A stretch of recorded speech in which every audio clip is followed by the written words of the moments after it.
어느새 제가 한 달에 적립식 투자로만 150만원 이상을 하고 있더라고요. 더 이상 줄일 비용도 없고 해서 현금 흐름을 더 만들어 보자는 생각하에 커버드콜 ETF를 투자하게 되었습니다. 즉 저는 커버드콜 ETF를 투자하고 살던 대로 살면 한 달에 15만원이 벌리는 돈 복사 현상이 일어나는 것이죠.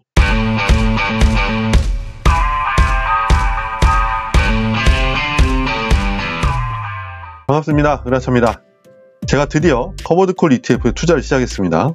제가 이 영상처럼 커버드콜 ETF에 대해서 좀 부정적인 인식이 있었는데요. 그전에는 미국 지수를 기초로 하는 데일리 커버드콜이 많이 출시가 되었기 때문에 차라리 그 ETF에 투자할 바에 SPY, VOO, QQQ와 같은 S&P 500 지수, 나스닥 100 지수를 추종하는 ETF를 투자하는 것이 더 효율적이라고 생각했기 때문입니다.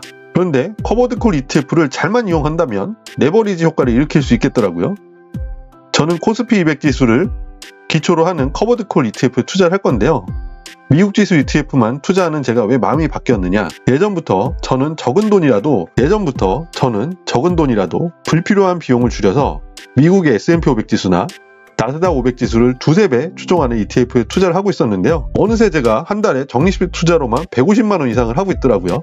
더 이상 줄일 비용도 없고 해서 현금 흐름을 더 만들어 보자는 생각하에 커버드콜 ETF를 투자하게 되었습니다. 인플레이션으로 자연스럽게 가격이 상승할 수밖에 없는 국가지수형 커버드콜 ETF에 투자하는 것이 가장 효율적인데요. 그 중에서 지수가 횡보장이 자주 발생하거나 완만하게 국가지수가 상승해주는 지수에 투자하는 것이 효율적입니다. 그런데 그게 어딜까요? 바로 우리가 살고 있는 대한민국의 주가지수인 코스피 200입니다. 오늘자 신문을 봤더니 이런 생각은 저만 하는 게 아닌 것 같습니다. 이번에 해외펀드 과세 논란 이후에 개인 투자자들의 순매수가 특히 커버드콜 ETF에 몰렸는데요. 그 중에 코덱스 200 타겟 위클리 커버드콜이 206억 원이나 순매수가 발생했다는 뉴스입니다. 자, 그러면 코스피 200 지수 커버드콜 ETF 중 위클리 옵션을 활용한 ETF에 투자를 할 건데요. 위클리 옵션은 매주 월요일, 목요일에 만기가 돌아오기 때문에 자산운용사에서도 옵션 매도 전략을 운용하기가 먼슬리 옵션보다 상대적으로 편하다고 합니다.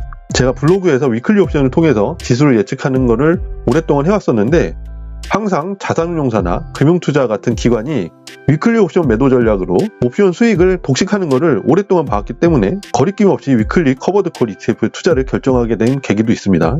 일단 제가 투자금의 50%는 삼성자산운용사의 코덱스 200 타겟 위클리 커버드콜에 투자를 할 건데요. 이 커버드콜 ETF는 기초자산이 코스피 200, 그 다음에 옵션은 코스피 200 위클리 옵션으로 구성이 되어 있고 위클리 옵션의 콜옵션 매도 전략을 기초로 분배금을 구성한다고 합니다. 연 15% 알파의 높은 분배율을 목표로 한다고 하고요. 하지만 물론 목표치보다 훨씬 덜할 때도 있겠죠.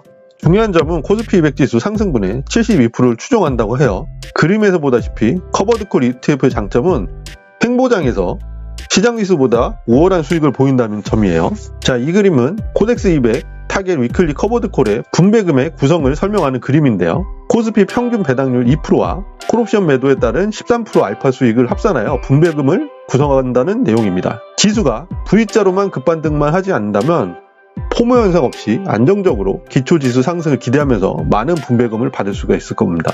특히 우리나라 코스피 200 지수와 위클리 옵션으로 구성된 커버드콜 ETF의 장점은 주식 매매 차익과 옵션 매도 프리미엄이 비과세란 부분입니다. 이 코덱스 200 타겟 위클리 커버드콜 구성은 코스피 200 지수 종목이기 때문에 당연히 매매 차익에 대해서 비과세이고 대부분의 분배금을 구성하고 있는 콜옵션 매도의 프리미엄 또한 비과세입니다. 다만 코스피 200 종목에서 지급되는 배당금이 분배금 일부로 구성이 되는데 이 부분에 대해서만 15.4%의 배당소득세로 과세를 하게 되는 것입니다. 즉 매매할 때 코스피 200 지수의 배당금이 분배금으로 지급되기 전에 매도를 하게 되면 매도 차익에 대해서 극히 일부를 배당소득세로 과세를 하게 되고 보유 중에 지급받게 되는 분배금에 대해서도 극히 일부분만 배당소득세를 과세하게 됩니다. 그렇기 때문에 이 위클리 옵션 커버드콜 ETF는 ISA나 연금저축, IRP 같은 절세계좌에서 투자할 이유는 없는데요. 안타깝게도 많은 유튜버분들이 절세계좌에서 자꾸 이 코스피 200을 기초로 하는 커버드콜 ETF를 투자하라고 하더라고요. 절세계좌에서는 미국 지수와 옵션을 기초로 하는 ETF에 투자를 하시는 게 바람직해 보입니다. 자, 나머지 투자금 50%는 KB자산운용에서 출시한 라이즈 200 위클리 커버드콜 ETF에 투자를 할 건데요. 제가 이렇게 투자금을 나누는 이유는 어떤 ETF가 우월한지 알 수가 없기 때문입니다.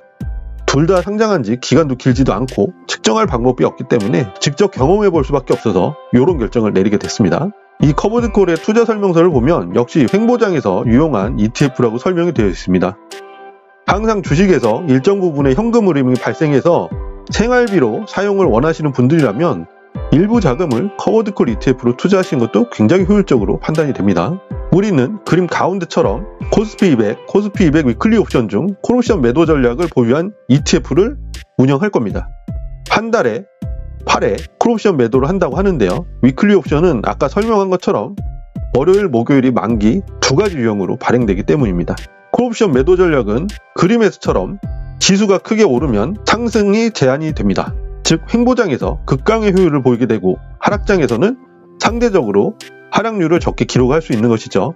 이 그림을 보시게 되면 이 상승할 때는 커버드콜 ETF가 약간 부진한 모습을 보이지만 이렇게 하락할 때나 횡보할 때는 커버드콜 ETF가 기초지수보다 훨씬 효율적인 것을 볼 수가 있으십니다. 즉 기초지수 중 하나인 코스피 200 지수가 미친 듯한 상승만 보여주지 않는다면 매년 15% 이상의 수익률을 기대할 수가 있는 것이죠. 거의 비과세로 말이죠. 제가 라이즈 200 위클리 커버드콜 ETF와 라이즈 200의 주봉을 동일 기간을 비교를 해봤습니다. 코스피 200 지수가 내려오는 동안 거의 같은 방향을 보여주고 있는데요. 중간중간에 급등하는 구간이 확실히 위클리 커버드콜 ETF가 상승이 제한된 걸 볼 수가 있으시죠. 우리나라 코스피 200 지수는 이런 경우가 많지가 않고 슬금슬금 상승하는 경우가 많기 때문에 커버드콜 ETF에 투자하는 것도 적정해 보입니다. 다른 영상에서도 말씀드렸다시피 대부분의 자금은 미국 지수를 추종하는 ETF에 투자를 하시고 이런 코스피 200 지수를 추종하는 ETF는 일부 자금만 투자를 해서 현금 흐름을 보충할 수 있게끔 투자를 하셨으면 좋겠어요. 일단 제 구상은 이렇습니다. 제 마이너스 통장에서 1000만원을 인출해서 코스피 200 위클리 커버드콜을 매수하는 거죠. 우리나라 상장된 위클리 커버드콜 ETF는 분배율을 15%를 목표로 하기 때문에 분배금만 잘만 지급된다면 대출이자를 내고도 남는 일이 생길 겁니다. 이 화면을 보시면 대출이자는 58만원, 분배금은 150만원이 발생합니다.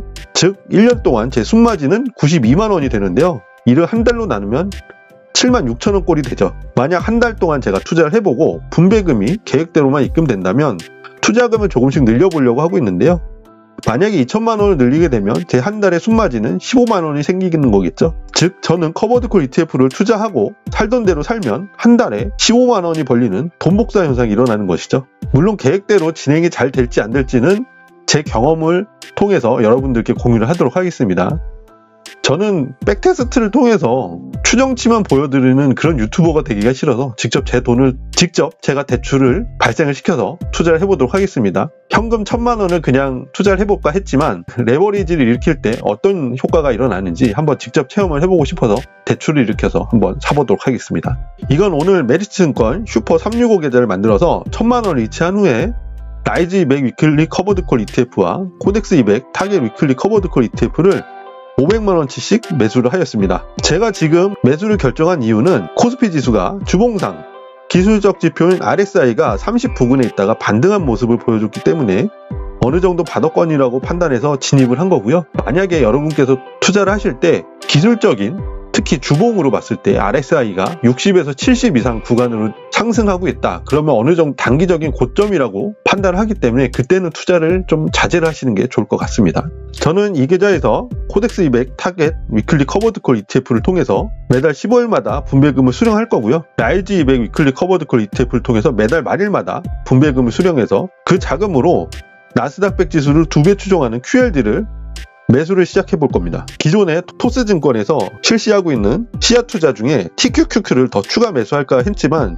실제적으로 투자 기록과 수익률을 보여드리고 싶어서 QLD를 매수하는 것을 결정했습니다. 앞으로 토스증권 주식 모으기를 통해서 지속적으로 분배금을 통해 QLD를 매수하고 수익률 또는 손실을 보는 것을 계속 후기를 보여드리도록 하겠습니다. 이 커버드콜 관련돼서 말도 많고 탈도 많은 것 같습니다. 많은 투자자분들이 투자를 하고 계신 것 같고 확신을 가지고 계신 분도 있고 불안해하시는 분도 있을 것 같습니다.